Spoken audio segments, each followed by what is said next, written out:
আসসালামু আলাইকুম ওয়া রাহমাতুল্লাহি ওয়া বারাকাতুহু। আজকে আমরা জানবো সকাল এবং সন্ধ্যায় যে সমস্ত আমলগুলো করবেন। প্রিয় দিনী মা ও বোনেরা, সকাল এবং সন্ধ্যাবেলায় এমন কিছু আমল রয়েছে, এমন কিছু গুরুত্বপূর্ণ আমল রয়েছে, যে আমলটি যদি আপনি করতে পারেন, যে আমলগুলো যদি আপনি করতে পারেন, তাহলে প্রথম আমলটি যদি আপনি করতে পারেন, তাহলে আল্লাহ তাআলা সমুদ্রের ফেনা পরিমাণ যে গুনাহটা রয়েছে আপনার আমলনামায়, আল্লাহ তাআলা আপনার জীবন থেকে সেই গুনাহগুলোকে মোচন করে দিবেন। সুবহানাল্লাহ। এরপর আমরা সকাল বিকাল যে আমলটি আপনারা 2 নম্বরে করবেন, সেটি আমরা শিক্ষা দিব।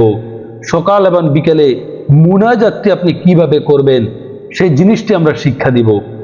অবশ্যই ধৈর্য সহকারে আপনাদেরকে ভিডিওটি দেখতে হবে, এবং যদি আমাদের ভিডিওটি ভালো লাগে, আমাদের চ্যানেলটিকে অবশ্যই সাবস্ক্রাইব করে রাখতে হবে, যাতে করে পরবর্তী ভিডিও আপলোড করা মাত্রই সবার আগে আপনারা পেয়ে যান। সর্বপ্রথম সকাল এবং সন্ধ্যায় আমল করার যে দোয়াটি, সেই দোয়াটি আমরা শিক্ষা দিব। 1 নাম্বার হচ্ছে, যদি কোনো মহিলা সকাল এবং সন্ধ্যাবেলায় একটি দোয়া পাঠ করতে পারেন, তাহলে সমুদ্রের ফেনা পরিমাণ যদি আপনার গুনাহ থাকে, আল্লাহ তাআলা সেই গুনাহটুকুকে মোচন করে দিবেন আপনার জীবন থেকে। যেমন হাদিসে আব্দুল্লাহ ইবনে ওমর রাদিয়াল্লাহু তাআলা আনহু বলেন, নবীজি সাল্লাল্লাহু আলাইহি ওয়াসাল্লাম বলেছেন, পৃথিবীর বুকে যে মহিলা নিচের দোয়াটি সকাল এবং সন্ধ্যায় পড়বেন, সমুদ্রের ফেনা পরিমাণ যদি তার জীবনে গুনাহ থাকে, আল্লাহ তাআলা তার জীবন থেকে সেই গুনাহটাকে মুছে দিবেন। সুবহানাল্লাহ। তাই আজকের ভিডিওটি অনেক অনেক গুরুত্বপূর্ণ একটি ভিডিও। সেই দোয়াটি হচ্ছে, লা ইলাহা ইল্লাল্লাহু লা ইলাহা ইল্লাল্লাহু ওয়াল্লাহু আকবার ওয়ালা হাওলা ওয়ালা কুওয়াতা ইল্লা বিল্লাহ ওয়ালা হাওলা ওয়ালা কুওয়াতা ইল্লা বিল্লাহ লা ইলাহা ইল্লাল্লাহু লা ইলাহা ইল্লাল্লাহু ওয়াল্লাহু আকবার ওয়ালা হাওলা ওয়ালা কুওয়াতা ইল্লা বিল্লাহ।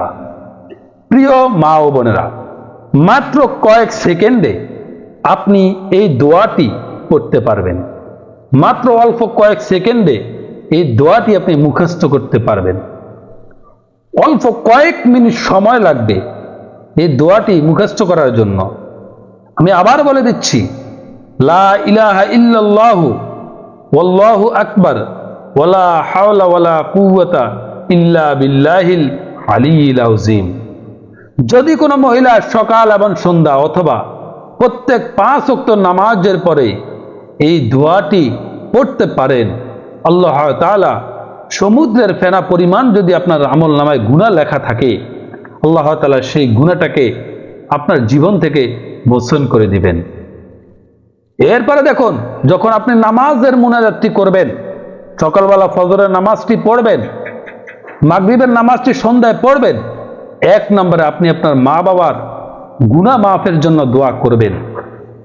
আল্লাহ পাকের দরবারে এমন দোয়া করবেন যাতে করে আপনার মা বাবার সকল গুনাহ আল্লাহ তাআলা মাফ করে দেন।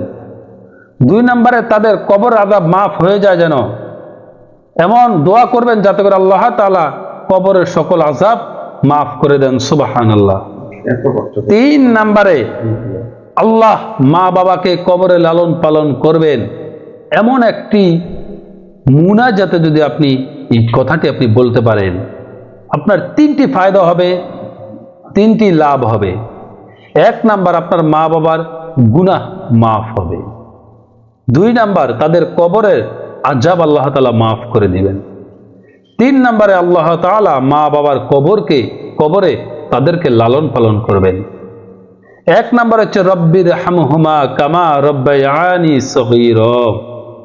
রব্বির হামহুমা কামা রব্বায়ানি সগীরা। আরেকটি বলবেন, রব্বির হামহুমা কামা রব্বায়ানি সগীরা।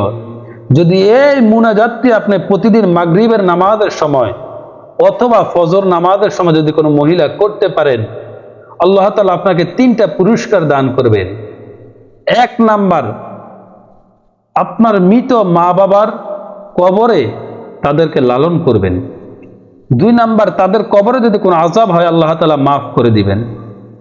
3 নাম্বার, আপনার মা বাবার জিন্দেগীর সকল গুনাহ আল্লাহ তাআলা মাফ করে দিবেন। এরপরে যদি দেখুন নবীজি সাল্লাল্লাহু আলাইহি ওয়াসাল্লাম বলেন, মুনাজাতে যদি সন্তানের জন্য 3টি দোয়া আপনি করতে পারেন, রব্বি হাবলি মিনাস সলিহিন, রব্বি হাবলি মিনাস সলিহিন, যদি এই মুনাজাতটি আপনি করতে পারেন, নবীজি সাল্লাল্লাহু আলাইহি ওয়াসাল্লাম বলেন সে মহিলার 3টি উপকার। 1 নাম্বার, যদি সন্তান না হয় আল্লাহ তাআলা আপনাকে সন্তান দিবেন। অনেক মা বোনেরা রয়েছেন যাদের সন্তান হয় না, সাংসারিক জীবনে অশান্তি, দীর্ঘদিন সন্তান না থাকার বেদনায় আপনি কষ্টে জর্জরিত। নবীজি সাল্লাল্লাহু আলাইহি ওয়াসাল্লাম বলেন একটি মুনাজাত রয়েছেন, যে মুনাজাতটি আপনি পড়বেন, রব্বি হাবলি মিনাস সলিহিন, রব্বি হাবলি মিনাস সলিহিন, তাহলে আল্লাহ তাআলা আপনাকে 3টি জিনিস দান করবেন। 1 নাম্বার, সন্তান না হলে আল্লাহ তাআলা আপনাকে সন্তান দান করবেন। 2 নাম্বার, সন্তান যদি হয় তাকে আল্লাহ তাআলা যোগ্য সন্তান হিসেবে দিবেন। 3 নাম্বার, নেককার এবং আমলদারি একজন সন্তান আল্লাহ তাআলা আপনাকে দিবেন। সাইয়েদানা ইব্রাহিম আলাইহিস সালাতু ওয়াস সালাম যখন তার সন্তান হয়নি, সন্তানের ব্যথায় জর্জরিত, তখন তিনি আল্লাহ পাকের দরবারে এই মুনাজাতটি করেছিলেন, রব্বি হাবলি মিনাস সলিহিন, হে আল্লাহ আপনি আমাকে নেক সন্তান দান করুন। এই দোয়াটির বদলতে আল্লাহ তাআলা ইব্রাহিম আলাইহিস সালাতু ওয়াস সালামকে নেক সন্তান দান করেছেন। আবার 3টি মুনাজাত রয়েছেন। 3য় নম্বর মুনাজাত, এই মুনাজাতটি যদি আপনি করতে পারেন, রব্বানা তাকাব্বাল মিন্না ইন্নাকা আনতাস সামিউল আলিম ওয়া তুব আলাইনা ইন্নাকা আনতাত তাওয়াবুর রহিম। নবীজি বলেন যদি কোনো মহিলা এই মুনাজাতটি করতে পারে তাহলে তাকে 3টি পুরস্কার দেওয়া হবে। 1 নাম্বার, তার তওবা কবুল হবে, ওই মহিলার তওবা আল্লাহ তাআলা কবুল করবেন। 2 নাম্বার, তার সকল দোয়া, যে কোনো দোয়া করুক না কেন আল্লাহ তাআলা সেই দোয়া কবুল করে নেবেন। 3 নাম্বার, সকল কাজ সহজ করে দিবেন। সে মুনাজাতটি হচ্ছে রব্বানা তাকাব্বাল মিন্না ইন্নাকা আনতাস সামিউল আলিম। এরপর নবীজি সাল্লাল্লাহু আলাইহি ওয়াসাল্লাম বলেন আরেকটি মুনাজাত রয়েছেন, রব্বানা আতিনা ফিদ দুনিয়া হাসানাতাও ওয়া ফিল আখিরাতি হাসানাতাও ওয়া কিনা আযাবান নার। যদি এই মুনাজাতটি করতে পারেন আল্লাহ তাআলা আপনাকে 3টি পুরস্কার দিবেন। 1 নাম্বার, দুনিয়াতে কল্যাণ আপনি পাবেন, কল্যাণ আল্লাহ তাআলা আপনাকে দুনিয়াতে দিবেন। 2 নাম্বার, আখিরাতে আল্লাহ তাআলা আপনাকে কল্যাণ দিবেন। 3 নাম্বার, আল্লাহ তাআলা আপনাকে জাহান্নাম থেকে মুক্তি দান করবেন, যদি এই মুনাজাতটি আপনি করতে পারেন।